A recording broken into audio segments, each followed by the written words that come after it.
les amis, rien n'a changé, ne vous inquiétez pas, rien n'a pour le moment changé, mais bon, hein, c'est à la limite de changer. Je vais faire une petite vidéo BTC, mais c'est surtout pour vous parler de ce que j'ai fait, mais de ce que j'aime pas faire en crypto, et vous montrer ce que j'aime plutôt faire, et aussi finir avec une analyse sur la bourse, a montré Apple et Tesla, et je crois qu'il y avait autre chose, mais bon, on verra. On verra, ce sera du freestyle. Alors, revoici donc le BTC. On attend toujours la dernière partie du move, je le rappelle. C'est-à-dire que ce move-là avait été vu, celui-ci aussi, et il nous manque la partie là, hein. Et vous savez pas à quel point elle est importante, cette partie-là. Croyez-moi, elle est hyper... J'en rigole parce que bon, ça va être cataclysmique si le scénario un peu cataclysmique se passe, mais en faisant ça, voilà, on respire, hein, we respire, j'ai envie de vous dire. Donc, on pourrait dire, bon, bah, l'épaule, tête, épaule inversée, c'est mort, c'est fini, on va aller la voir, on va aller la voir en 30 minutes. Non, elle tient encore, hein, elle est sur les niveaux justement où elle tient encore. Par contre, voilà, je vais vous dire à quel point on peut l'annuler. Alors déjà, mea culpa, hein, vous voyez, je me suis précipité avec des amis à moi lorsque nous étions ici très exactement. Je leur ai dit, j'étais sûr de moi en plus parce que bon, je me réveille le matin, j'avais vu le pump exactement dans la bonne zone, c'est-à-dire aux 64 500. Et il avait pumpé et j'étais absolument persuadé qu'il allait revenir sur cette zone-là. Donc j'ai activé avec des amis à moi une stat de 94% de rejoindre les plus hauts. Et au moment où j'ai dit ça, comme si le Bitcoin voulait me donner vraiment tort, eh ben il a dump à la baisse. Et pour pas venir valider cette stat-là, il fallait qu'on revienne là. Donc mea culpa, j'ai parlé trop vite. C'est pour ça que c'est bien aussi, il faut savoir patienter, hein, pour faire des analyses, des vidéos ou pour dire des choses. Et ben là, je me suis précipité de exactement 1 heure, hein. J'aurais dû attendre 30, même 30 minutes, hein, parce que tout de suite après, il avait calé, mais je me suis précipité d'1 heure. Voilà. Donc ne pas se précipiter et prendre son temps. Donc pourquoi l'épaule tête-épaule est toujours valide? Je vous rappelle que la ligne de coup, elle est ici, elle est descendante. Et si par exemple je la copie et que je la mets à la hauteur de la première épaule qui était ici là-bas, ça nous donne exactement l'endroit où nous sommes. C'est-à-dire que là, au niveau de la profondeur de l'épaule, on est sur la même profondeur qu'ici. D'un point de vue horizontal, j'ai envie de vous dire, elle est plus profonde, oui, mais comme la ligne de coup n'est pas horizontale, déjà, c'est pas grave. Et en plus de ça, alors c'est contre-intuitif, en tout cas pour moi c'est contre-intuitif, mais quand la deuxième épaule est plus profonde que la première, eh ben c'est encore plus bullish. Voilà, mais c'est vraiment un truc que je ne comprends pas dans le trading, mais bon, c'est comme ça, statistiquement parlant, c'est comme ça. Donc, tant mieux si elle rebondit maintenant et qu'elle est un peu plus profonde horizontalement que prévu. Euh, Cela étant dit, on est sur la zone, hein, de rebond, hein. Donc j'ai envie de te dire, BTC, c'est cette nuit, hein. C'est cette nuit, c'est maintenant, c'est tout de suite. N'hésite pas à pumper et à nous rejoindre cette zone ici, là. C'est cette zone-là qu'il faut venir taper, toucher pour activer la stat de 94%, les amis. Alors pourquoi il y a... Alors il va y avoir du noir, il va y avoir du noir, mais pourquoi il n'y a pas que du noir? Parce qu'on n'est que dans des figures fortement haussières, il faut le savoir. C'est-à-dire que la figure ici, qui était ici fortement baissière, j'ai envie de vous dire, on a atteint les objectifs, c'est fait. Si on est tatillon, non. On a une mèche aux 59 100 $, donc oui, on peut se dire qu'on n'a pas atteint parfaitement l'objectif. Le vrai objectif, c'est les 59 100, donc on peut aller les taper, hein, voilà. Mais cette figure fortement baissière a atteint très probablement ses objectifs. Donc on est tranquille avec la baisse.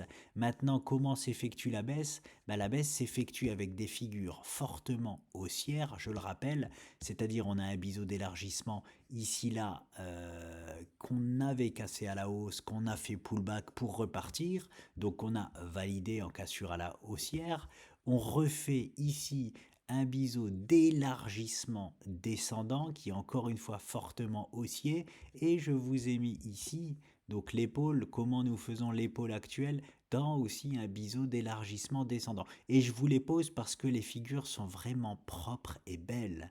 Hein, on a vraiment les belles variations, des beaux virages de 3, 4, 5. C'est ça qui est hyper important dans une figure. C'est les oscillations à l'intérieur de la figure. Sinon, ce n'est pas une figure, c'est juste un support, ici, là, et une résistance. Ici, non, la figure est complètement valide. Donc, affaire à suivre les amis, ça a beau être fortement haussier, hein, le Bitcoin fera ce qu'il veut et ça reste des statistiques. C'est que même si on a 8 chances sur 10, 8 de partir à la hausse, et ben dans 20% des cas, on part à la baisse. Et croyez-moi, ça se passe plus souvent que vous ne le pensez. Hein, c'est-à-dire que sur un coup, même sur 3 coups, hein, on va avoir 3 figures comme ça. Je suis désolé, je me sers un petit verre d'eau en même temps. On a 3 figures comme ça, bah, les 3 d'affilée, on peut les perdre. Hein. Mais par contre, sans occurrence, on sera forcément très largement gagnant. Mais croyez-moi, hein, c'est pas parce qu'on a du 80% de chance que ça va forcément partir à la hausse. Une petite gorgée. Alors, voici pour l'analyse BTC. Il y a rien d'autre à en dire. On est toujours dans la même chose. On attend la fin de ce move-là qui nous ferait énormément de bien pour ceux qui n'aiment pas voir des pertes à court terme sur leur portefeuille crypto-monial. Donc affaire à suivre. Mais cette nuit-là, hein, il faudrait qu'on fasse un petit pump cette nuit. Ça va être intéressant au réveil demain matin d'allumer le portefeuille crypto. Voilà, c'est tout pour. Je voulais vous montrer. Alors, j'ai pris un spot et un ami m'a rejoint sur ce spot. Alors, je vous le montre. Tant mieux pour nous. Ça a pour l'instant pumpé. Quoique là, ça corrige bien, c'est dommage. J'ai pris ce spot là-bas, en bas, dans le bas de ce canal. Oui, c'est un canal. Voilà. Et comme d'habitude, on a d'abord une fausse cassure baissière hein, avant de. Mais j'ai tellement l'habitude en fait des fausses cassures dans le monde crypto que je mets des zones dans les zones. Vous voyez que cette zone-là, elle est dans une zone noire. La zone noire servait à quoi? De justement faux signal. Hein. Ça me sert de oui, j'ai la cassure baissière. Normalement, ah, c'est fini, c'est terminé. Ben non. J'avais mon signal jusqu'ici pour dire ça, c'est toujours un faux signal. Et puis, ben voilà, comme d'habitude, on fait croire à tout le monde qu'on baisse et puis on part en fait fortement à la hausse. Donc je suis embarqué là-dedans, voilà pourquoi je vous dis que je n'aime pas ce genre d'investissement crypto, parce que regardez, c'est tout nouveau. Ça a beau avoir fait une belle consolidation ici, c'était propre, j'ai pas d'historique et donc je sais pas où je vais. Voilà, tout simplement. J'ai juste trouvé là cette trendline, donc bon, c'est intéressant de voir qu'on s'est arrêté tout pile dessus. Hein, elle était tracée avant. Alors, je me mets en daily, voilà. Voilà, on l'a fait partir de là-bas, mais c'est rien, ça sert à rien. J'ai envie de vous dire que ça sert à rien.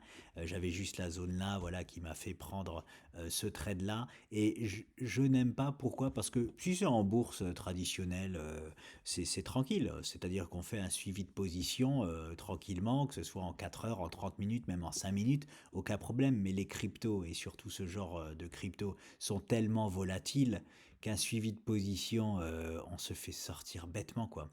Donc, dans ces cas-là, qu'est-ce que je fais? Bah, je revends la moitié à x2 et on n'en parle plus. Hein, voilà, tout simplement. Quand je ne sais pas où je vais, bah, c'est ce que je fais. Voilà, tout simplement. Après, ça peut aussi très bien se passer, c'est-à-dire que on peut avoir quelque chose de très très propre et peut-être que je vais pouvoir faire un suivi de position standard. Là, tant mieux, mais ça accélère tellement fortement et il y a tellement de faux signaux haussiers, baissiers, tout ça, que même les suivis de position, c'est compliqué. Donc c'est pour ça que c'est une opportunité que j'ai pris. Ça se passe bien, tant mieux, mais c'est pas à faire. Franchement, vaut mieux savoir où on va. Et je voulais vous montrer par exemple, hein, qu'est-ce que je préfère complètement faire quand on est à l'aube de ce que j'appelle moi mon bull run, parce que pour moi il a même pas encore commencé.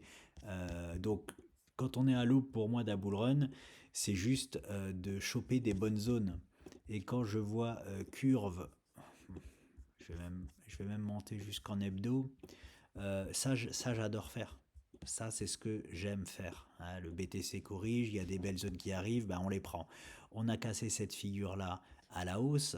On réintègre la figure, oui, on fait ce que j'appelle moi un pullback abusif, mais pour moi la figure a bien été cassée à la hausse, hein, proprement, avec des volumes. C'est la toute première fois qu'on clôture au-dessus. On revient se poser sur une zone magique, hein, on nous repropose une zone d'investissement magique, et là je prends. Et là je prends pourquoi? Parce que la figure là, 92% de chances de casser à la hausse, c'est chose faite, et 88% de chances d'aller chercher les 1,60$ sur curve. Voilà, les amis, nous sommes à 65 cents et la zone était à 60 cents, voilà, à peu près au milieu de la zone. Ça, j'aime faire, voilà, parce que je sais exactement où je vais, quoi. Et si je veux vraiment mettre un stop loss, ce que je ne fais pas, ouais, je vous le dis très honnêtement, l'argent que je mets dans les cryptos, eh ben, je suis prêt à le perdre, voilà, je suis prêt à le perdre, parce que avec l'expérience que j'ai dans les cryptos, je sais que je le perdrai pas, hein. Je sais que sur des projets solides comme ça, je les perdrai pas. Mais voilà, je me permets de prendre beaucoup plus de risques qu'en bourse. Mais on pourrait même mettre, si on veut, un stop tout simplement ici. Voilà. Que je mets moi toujours mentalement. Je ne les mets jamais au marché. J'ai pas assez confiance au marché. J'ai toujours peur des manipulations de marché comme il peut y avoir en France et en Europe, hein, faut quand même le dire.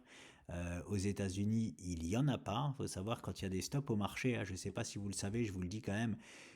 Si je mets un stop comme ça au marché en bourse européenne, eh bien, les courtiers, je ne sais pas si c'est les courtiers, peut-être j'utilise pas, voilà, bref, ils peuvent aller chercher mon ordre alors qu'ils ne devraient pas aller le chercher. Voilà. Alors qu'aux États-Unis, c'est complètement interdit, c'est pas faisable. Voilà. Et dans le monde de la crypto, je ne sais pas encore quelles sont les régulations là-dessus. Et donc j'ai pas envie de prendre le risque de mettre des vrais stops pour me faire mécher, prendre mon stop et tout ça. Et puis de toute façon, je travaille toujours avec des stops mentaux parce que j'ai confiance en personne. Donc voilà, mais on pourrait mettre un stop mental ici si on veut. Mais regardez, ça fait quand même, si on achète, on va dire les 60 cents, le stop il est à 40 cents, 41 cents. Donc ça fait quand même mal, hein. Donc voilà les amis pour les investissements que je préfère faire dans le monde de la crypto-monnaie. On bascule. Alors, c'est pas ce que je voulais vous montrer, ça c'est ah bah c'est toujours le BTC, c'est les BTC futurs, ça fait longtemps qu'on l'a pas fait, c'est intéressant de voir que les BTC futurs nous ont proposé un magnifique, parfait, au pixel près, double top. Donc c'est tout à fait normal hein, de shorter à ce moment-là, c'est des zones de short extraordinaires et je comprends les shorters qui prennent le spot. Il faut savoir que ça y est, on a validé ce doji, ce porteur d'eau, j'ai envie de vous dire, cette étoile du Sahel, peu importe comment on appelle ça, elle est validée grâce à la semaine là. C'est pas une bonne nouvelle. Ça veut pas dire que forcément on va aller dans la zone des 53 000 dollars parce que si on prend de la hauteur et qu'on regarde un peu bêtement les choses, bêtement pas dans le sens méchant, hein, voilà, sans trop analyser d'autres choses, bah, c'est direction les 53 000 quand on voit ça et ça, mais il n'y a pas non plus que ça. Il nous laisse des miettes pour voir si on va vraiment y aller ou pas. Donc ça c'est la mauvaise nouvelle. J'avais simplifié, oui. Alors, regardez, ça, je ne sais pas si vous vous rappelez, c'est ce que je vous ai mis là il y a très longtemps. C'était dans le scénario où il nous choisit le nord qui n'était pas du tout à privilégier. Et je disais juste que nous allions, même si on choisit le nord, c'est pas grave, nous allions faire ça, ça, et à un moment donné partir à la hausse. Ben, il est parti, il a fait le mouvement virulent, hein, et il n'a même pas proposé le gros support, il était revenu juste au 38, vraiment sur le haut du support, pour directement pumper là-bas. Et pour moi, derrière ça, il fallait se calmer. Donc longue pause, hein, et après seulement partir. Donc on va être dans... Je pense moi que nous sommes maintenant là-dedans, hein, dans une plus ou moins longue pause. C'est-à-dire, on est quoi? On est... Oh purée, on est fin mars déjà. On est fin mars, dans 15 jours il y a l'halving, ouais, on va dire un mois, au moins encore un mois de pause, pourquoi pas. De toute façon, le temps, on ne peut pas le définir comme ça aussi simplement. On verra en fonction de ce que le Bitcoin nous dessine.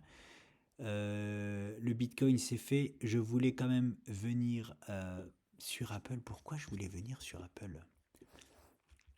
Je sais même plus pourquoi je voulais vous parler d'Apple. Mais bon, j'en parle quand même. J'en parle quand même. Je connais des investisseurs qui sont dessus. Donc voilà, ça leur fera peut-être du bien de savoir ce que j'en pense. Voici ce que nous avons sur Apple. on a un magnifique double top. Hein, magnifique, c'est voilà, c'est pas bon, hein. C'est pas bon. On a un magnifique double top qui n'est pas encore validé. Attention, attention, ça n'est pas encore validé. Pour valider ceci, il faut, je le rappelle, franchir la ligne de coup en clôture. Hein, et très souvent, en plus, on a un magnifique nuage Ishimoku et j'adore donc combiner toujours les deux. Hein, et me servir de choses comme ça parce qu'on a une chance sur deux de faire un pullback. Donc pourquoi pas se servir du nuage Ishimoku pour faire un pullback et partir valider l'objectif donc de ce double top sur Apple. Nous y sommes pas du tout, je le rappelle. Pour l'instant, c'est juste un possible double top et basta. Et d'ailleurs, moi, je suis en trade dessus avec moins 65 dollars parce que j'ai joué le rebond. Voilà. En fait, tout simplement parce que là, on est sur une bonne zone d'investissement hein, sur Apple, hop, qui est ma zone bleue. Et on risque d'aller dans une excellente, meilleure zone d'investissement qui sont les, je vais le mettre ici, là, voilà, hop, là, voilà. Ça, ce sera l'objectif clairement annoncé de Apple si, je le rappelle, on franchit cette ligne des 167 dollars. Voilà les amis pour Apple. Donc, pourquoi j'en parle? Parce que c'est pas parce que Apple chute qu'il faut paniquer. L'important, c'est de savoir où on va. Hein. C'est-à-dire que si on a investi, par exemple, ici, et qu'on n'est pas du tout prêt à supporter une chute d'Apple entre 15 et 20%, et de profiter de cette zone-là pour pourquoi pas en racheter et lisser son prix d'achat, eh bien, on attend que ça passe la ligne de coup et on solde nos positions. Voilà, tout simplement. On peut même attendre, parce que je connais des gens qui ont investi au moment parfait, c'est-à-dire aux alentours des 166 dollars. Très souvent, vous sortirez sans perte ni gain hein, avec le petit pullback et peut-être même légèrement en gain avec le pullback que Apple risque de faire. Donc voilà, mais ici en tout cas, je prends le rond. Ici, là, dans ce cas-là, il faudra solder les positions. Voilà, tout simplement. Si jamais vous êtes solide, vous avez investi comme il faut le faire, c'est-à-dire une portion de ce que vous voulez investir sur Apple et que vous voyez une zone encore meilleure d'investissement se proposer, faut pas hésiter à réinjecter. Voilà. Et si c'est vraiment en fonction de comment dire de ce que vous êtes capable de supporter émotionnellement hein, et de votre portefeuille, c'est sûr que personne n'est capable hein, si on a 5 000 euros d'investi, on n'est pas capable de voir 4 000 euros comme ça s'envoler, par exemple. Non, voilà, il faut calibrer la charge émotionnelle qu'on peut prendre ou non. Mais l'important, c'est toujours de savoir exactement où on va et de faire les choses en conséquence. Voilà, basta. Je suis pas capable de le supporter, de le faire. Eh ben, je solde ma position quand il faut. J'attends. Si la zone magnifique se propose, eh ben, je rachète en bas. Voilà, tout simplement. Personnellement, regardez, là, moi, j'ai acheté ici parce que j'ai vu un retournement en 1 heure. Si Apple vient dans cette zone-là des 165 dollars, je solderai ma position. Parce que là, je ne suis pas en train de jouer l'accumulateur en tant qu'investisseur. Vous voyez ce que je veux dire? Si je joue l'accumulateur en tant qu'investisseur, j'achète la zone là et j'achète la zone en bas. Voilà. Là, c'est un trade que j'ai pris. Tout est calculé. Si on franchit la ligne de coup, il n'y a pas d'émotionnel à avoir. Je solde, basta, et je remets un plan en place. Et mon plan en place, ce sera tout simplement d'aller choper la zone en bas des 100, aux alentours des 138 dollars. Hein. C'est clair et net. Et je vais vous montrer Tesla, c'est pareil d'ailleurs. Sur Apple, j'avais tracé ça il y a maintenant très longtemps, hein, d'un scénario à avoir en tête et qui commence à prendre forme parce que dans cette tête-là, nous avons une, donc le double bottom hein, hebdo que je vous ai montré juste avant, là je suis en mensuel, et qui nous envoie bah, justement dans cette zone-là aux alentours de la ligne de coup. Hein, regardez, je suis à 133,50 ici. Donc, et l'objectif tout à l'heure était aux 138 dollars. Donc, on a une figure qui nous envoie ici. Si on rejoint ici, il faudra faire très attention à lorsque Apple rebondira aux alentours des 170 dollars. Et c'est pour ça que je vous parle à vous surtout les investisseurs, parce que si par exemple on a acheté la bonne zone des 166 et qu'on rachète la zone des 135 dollars, ça fait un prix moyen de revient aux alentours des 150 dollars. Dans même le pire des scénarios sur Apple, il y a la formation de cette seconde épaule. Et cette formation de seconde épaule va venir, on va dire, au moins aux alentours des 170 dollars. Elle devrait nous proposer même, pourquoi pas, les 180, allez, on va dire 170, 180 dollars. Ce qui fera une hausse par rapport au prix de revient de 20%. Eh bien, on peut par contre avoir peur de ce scénario-là et ce serait normal de solder ses positions du coup dans la zone ici ou en tout cas de prendre des bénéfices dans cette zone-là. Peut-être pas tout solder parce que c'est pas parce qu'on a une épaule et une tête qu'on va forcément faire la deuxième épaule, hein. 2024, moi je la vois belle et j'ai vu souvent ça se passer, hein. Voilà, hein. Ou juste ça, ça et ça. Voilà, parce que il y a une zone très souvent, hein, quand on a une épaule, tête comme ça, forcément, hein, il y a des gens qui vont jouer la deuxième épaule, hein, il y a beaucoup de traders qui vont jouer la deuxième épaule, qui vont shorter à cet endroit-là. Donc c'est pour ça que je vous fais plutôt le move comme ceci. Il risque de se passer quelque chose dans cette zone-là. Si Apple revient taper ici et qu'il rebondit, il va se passer... Il y aura une grosse bataille ici. Voilà, une grosse bataille ici. Et pourquoi pas en faire partie et prendre des bénéfices ici, parce que vous serez aux alentours de plus 20% environ. Voilà, ce que je veux vous dire, c'est que sur Apple, quand on chope des zones basses comme on fait là, même dans un scénario vraiment catastrophe, parce que ça c'est un scénario catastrophe, hein, c'est-à-dire que si ça se passe, on parle d'un Apple où il y aurait de fortes probabilités d'un Apple aux alentours de 70 dollars. Pas si vous imaginez. Comme par hasard, hop, ça arrive tout pile sur une zone de support, hein. J'adore les convergences. Donc voilà, et ça c'est scénario catastrophe sur Apple. Ben, même dans ce scénario-là, j'ai envie de vous dire, très très très souvent, vous ferez plus 20%. Voilà, parce que vous solderez des positions là-bas. Donc voilà, c'est tout ce que je voulais dire sur Apple, et je vais aller sur Tesla. Ça fait longtemps, je fais plus de bourse, hein, en 2020. Enfin, je fais plus de bourse, j'en fais à peine, mais je me concentre vraiment sur la crypto. Tesla, c'est vraiment intéressant parce que j'ai vu une vidéo du seul mec de qui je regarde des vidéos qui s'appelle Soloway, je le rappelle.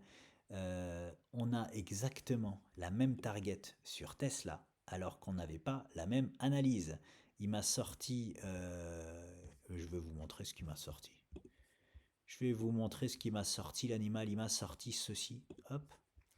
Cet énorme triangle. Alors, je l'avais pas vu, hein, j'en tenais pas du tout compte, mais oui, hein, au final, quand il le montre, bah oui, pourquoi pas. Et lui, il achète la zone là. Et c'est juste ouf parce que regardez-moi la zone que j'achète, c'est la bulle là. Et regardez où est-ce qu'il passe son point. Bah, il passe dans ma bulle. Moi, c'est une toute autre analyse que j'en avais. Euh, je ne sais pas si vous vous souvenez, mais c'était tout simplement l'objectif d'un triangle ici que nous avions en plus du canal bleu, blablabla. Je ne vais pas revenir dessus. J'avais fait des vidéos à l'époque dessus. Et donc si vous voulez les regarder, n'hésitez pas. Mais l'objectif, voilà, il était très exactement, regardez, ici, là, c'était cette flèche-là, hein. C'était le dernier objectif qu'on n'avait pas encore validé. On avait validé celui-ci, je le rappelle, celui-ci. Je crois qu'il y en avait même un autre, parce qu'il y avait les moins 20%. Oui, c'était les Poitillés, celui-ci, ça fait 2, et celui-ci, 3. Donc je pensais que c'était fini. Et non, finalement, il nous dessine une figure là-bas de continuation baissière. Donc pour moi, c'était la zone là à privilégier. Eh bien, nous dirigeons droit dessus, hein. On a cassé le support précédent. Là, pour moi, on fait un petit pullback et on va revenir très certainement dessus. Et là, moi, c'est là où je me positionne. Moi, je vais clairement me positionner ici, là. Je tente un move sur Tesla, même si je suis uniquement sur la crypto. Bah, déjà, voilà, vous avez mon ordre ici, comme ça, vous savez. J'ai un ordre ici au 145 dollars. sur Tesla. Ce ne sera pas le meilleur prix et j'attends pas qu'on vienne toucher vraiment la zone. Moi, j'achète toujours un peu avant. J'ai toujours peur de louper la zone de pas grand-chose. Donc, je fais déjà même les 145 $. Voilà, je vais suivre tous les jours pour voir si les cours se décalent pas et si je monte pas. Mais voilà, ce sera voilà, dans la bulle, quoi. Tout simplement, j'achèterai du Tesla dans cette bulle-là. Parce qu'en plus, mine de rien, ouais, je vais me mettre en hebdo, c'est plus simple. Même si on casse pas, je vais mettre ça en gras, cette figure-là à la hausse, hop, et je vais la mettre en rouge pour qu'on la voit mieux. Je sais, c'est très chargé mes graphiques, je sais, ça va, ça va. Hop, je prends les pourcentages. Regardez juste si j'achète ici donc et que même si on casse pas cette figure là à la hausse mais qu'on nous repropose, il y a de très fortes chances qu'on nous repropose au moins voilà cette résistance là, ça fait 49,5% de hausse. C'est pas mal du tout, j'ai envie de vous dire. Et on n'a rien fait, hein. On n'a pas encore cassé à la hausse et on n'est pas parti to the moon. Donc voilà, c'est un spot que je prends sur Tesla et c'est pour ça que je voulais vous le montrer. Que ça passe ou ça casse, peu importe, c'est pour moi un spot à prendre. Bah c'est tout les amis, c'est tout. Si j'ai oublié quoi que ce soit, je ferai une petite vidéo demain. Bon, le week-end je suis un peu moins actif. Je suis responsable d'un enfant en bas âge, donc je me consacre à lui. Mais s'il y a quelque chose vraiment de croustillant, je ferai une vidéo. Je vous dis à très vite.